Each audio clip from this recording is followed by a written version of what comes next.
سلام بچه ها. بیاین بچه ها مقایسه اعداد وقتی که به صورت سانتیمتر و میلیمتر هستن رو با هم ببینیم که چیکار باید انجام بدیم، چطور اینها رو مقایسه کنیم. 324 میلیمتر و 425 میلیمتر رو میخوایم با هم دیگه مقایسه کنیم. بچه ها نگاه کنین، اینجا هر دوتا واحدها میلیمتره. پس ما وقتی واحدهامون با هم برابره شروع میکنیم با مقایسه اعداد.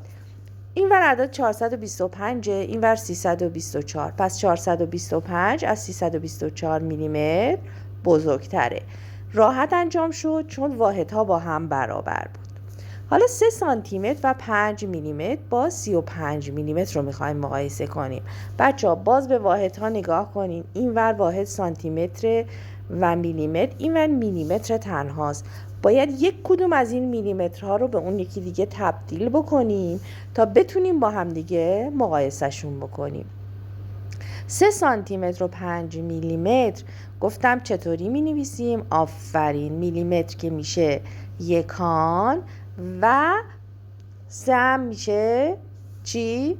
دهگانش. عدد میشه 35 میلیمتر. پس 35 میلیمتر با 35 میلیمتر چی هست؟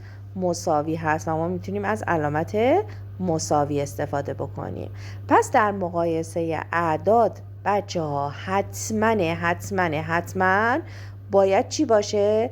باید واحدها یکی باشه، وگرنه نمیتونیم با هم دیگه مقایسهشون بکنیم. پس اول واحدها رو با هم برابر میکنیم، بعد عددها رو با هم دیگه مقایسه میکنیم.